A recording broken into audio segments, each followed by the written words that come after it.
بسم اللہ الرحمن الرحیم۔ پاکستان میں جہاں پراپرٹی کے حوالے سے میں آپ کو قوانین اور معلومات کے حوالے سے ویڈیو بنا کر دیتا ہوں، وہاں ایک ویڈیو آپ کی غیرت، آپ کی ہمت اور آپ کی بیداری کے لیے بھی بنانے جا رہا ہوں۔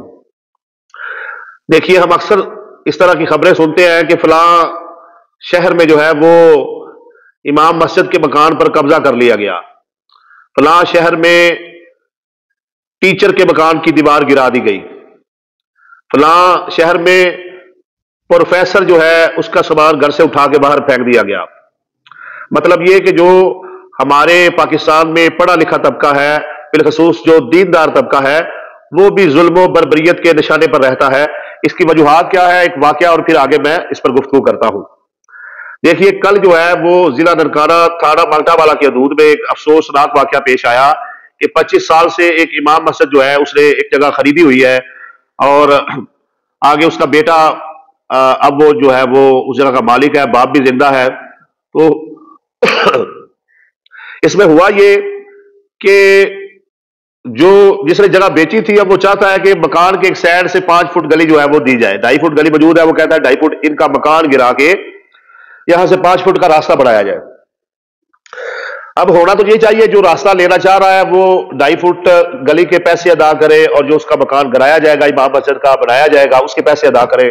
لیکن نہیں، وہ طاقتور ہے، اسے نون لیگی جو ہے جعلی ایم این اے شزرا منصب کی جو ہے وہ حمایت حاصل ہے۔ تو وہ کیا کرتے ہیں کہ اس مکان میں آتے ہیں، جوان بچیاں ہیں، حیا نہیں کرتے، اور مکان کی دیواریں جو ہیں وہ گرانا شروع کر دیتے ہیں۔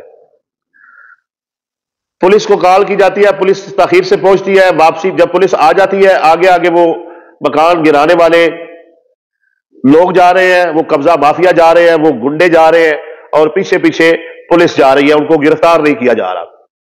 اب امام مسجد نے دوبارہ سے اپنی دیوار بنا دی، لیکن رات کو پھر افسوسناک واقعہ پیش آیا کہ پھر سے جو ہے اس دیوار کو گرا دیا گیا ہے۔ تو دیکھیں، بات یہ ہے کہ ایسا کیوں ہو رہا ہے، بس اس پر آپ کی تھوڑی سی ذہن سازی کرنی ہے۔ آج وقت ہے کہ جب کوئی دھماکہ ہوتا ہے تو ہم پہلے اس فکر میں پڑ جاتے ہیں کہ جو دھماکے میں مارے جانے والے لوگ ہیں، یہ اگر مسجد میں ہوا ہے، اللہ نہ کرے، تو یہ مسجد جو ہے وہ شیعہ کی تھی، یہ سنی مسلک کی تھی، یہ اہل حدیث مسلک کی تھی، یہ دیوبند مسلک کی تھی، ٹھیک ہے نا؟ تو ہم مسلک دیکھ کر افسوس کرتے ہیں۔ یہ ہمارا برین واش کیا گیا ہے، ہمیں ٹکڑوں میں تقسیم کیا گیا ہے، ہمیں لسانیت پہ تقسیم کیا گیا ہے، ہمیں فرقہ واریت میں تقسیم کیا گیا ہے، ہمیں صوبائیت میں تقسیم کیا گیا ہے، ہمیں سیاسی گروہوں میں تقسیم کیا گیا ہے کہ ہمیں ایک انسان کا درد نظر نہیں آتا۔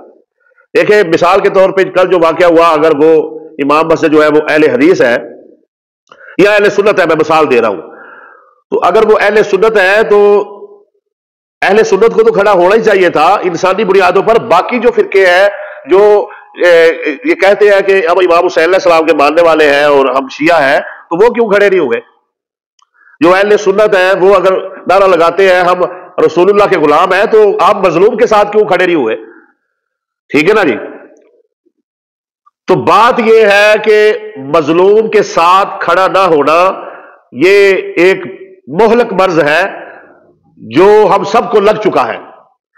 آج ہم اگلے بندے کا پہلے عقیدہ دیکھتے ہیں، اس کا فرقہ دیکھتے ہیں، اس کا مذہب دیکھتے ہیں، اور اس کی برادریاں دیکھتے ہیں، اس کی سیاسی وابستگیاں دیکھتے ہیں، اس کا حلقہ احباب دیکھتے ہیں، پھر جا کے اس کے ساتھ کھڑے ہوتے ہیں۔ یہ وبا ہے، یہ بیماری ہے جو ہمیں مہلک جو ہے وہ لگ چکی ہے، ہمیں تقسیم کر دیا گیا ہے، ہم پر جو ظلم و جبر ہے وہ ہمیں ٹکڑوں میں تقسیم کر کے ہم پہ کیا جا رہا ہے۔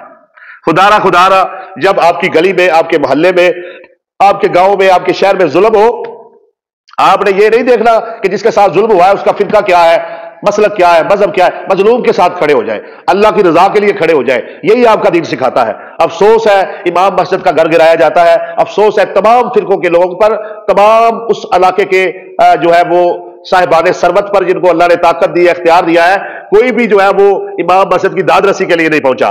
دوبارہ پھر سے امام مسجد کا گھر گرا دیا گیا۔ امام مسجد کے گھر میں جو ہے بوڑھی والدہ ہے، جوان بہنیں ہیں، کسی کا احساس نہیں کیا گیا۔ تو کیا آپ کے گھر میں جو فیملی موجود ہے وہی فیملی ہے، دوسرے کی فیملی نہیں ہے؟ امام مسجد ہونا اس ملک میں جرم ہے. خدا را سوچ کو بدلیے. یہ جو ہمارا برین واش کیا گیا ہے نا، اس سے باہر آئیے. اپنے فرقے کے عالم سے سوال کیا کریں. اپنے فرقے کے، اپنے ہم عقیدہ لوگوں کے جو سرکردہ لوگوں سے سوال کیا کریں کہ بھائی ہمیں کلیہ بنا کے دیں کہ ہم نے سچ کے ساتھ کھڑے ہونا ہے یا صرف اپنے جو حلقہ باب ہے ان کے ساتھ کھڑے ہونا ہے. تو پی ٹی آئی کے لوگ جو یہ دعویٰ کرتے ہیں جی ہم حق کے ساتھ کھڑے ہیں، وہ بھی کوئی بندہ نہیں ابھی تک پہنچا، کسی نے بیان نہیں دیا، کوئی اس مظلوم جو ہے امام مسجد کے ساتھ کھڑا نہیں ہوا. غریب ہونا اس ملک میں سب سے بڑا جرم ہے، اور پھر امام مسجد ہونا اس سے بڑا جرم ہے. کیونکہ امام مسجد جو ہے اس کا کام یہ ہوتا ہے کہ وہ مسجد میں قرآن پڑھانے میں لگا ہے، وہ آپ کے بچوں کو تعلیم دینے میں لگا ہے، وہ آپ کو جنازے پڑھانے میں لگا ہے، نکاح پڑھانے میں لگا ہے. وہ اتنا اپنی ایک دائرے کے باہر جا کے زندگی نہیں گزارتا. وہ انتہائی افسوس ہے. باحثیت قوم ہم ہجوم میں تبدیل ہو چکے ہیں، ہمارے ضمیر مردہ ہو چکے ہیں. خود کو بدلیے. یہ ایک پالیسی ہے جس کے مطابق ہم کو تباہ کیا جا رہا ہے کہ اگر ریڈ ہوتی ہے پی ٹی آئی والوں کے گھر پہ اور چادر و چار دیواری کا تقدس پامال کیا جاتا ہے تو باقی جماعتوں کے لوگ خاموش بیٹھے ہیں. اگر ایسی ہی ریڈ ہو جائے نون لیگ والے یا جماعت اسلامی کسی دوسری جماعت والے کے گھر تو پی ٹی آئی کے لوگ خاموش بیٹھے ہیں. بھائی غلط کو غلط کہنا سیکھیں، تب آپ جا کے اچھے انسان بنیں گے، اچھے مسلمان بنیں گے، اچھے پاکستانی بنیں گے.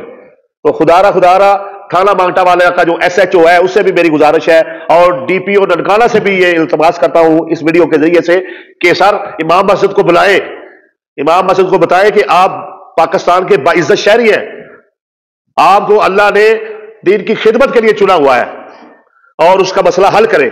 اور اس ویڈیو کے توسط سے میرے پیج، میری آئی ڈی، میرے ٹک ٹاک اکاؤنٹ پر جہاں پر بھی جو ہے ضلع ننکانہ سے لوگ ایڈ ہے، خدا را اس واقعے کا جو ہے وہ تھوڑا سا اس میں غور و فکر کریں، معلومات لیں اور جائیں اس امام مسجد کے پاس اور اس کی ہیلپ کریں، اس کے ساتھ کھڑے ہو. اللہ تعالیٰ آپ کو جزا عطا فرمائے.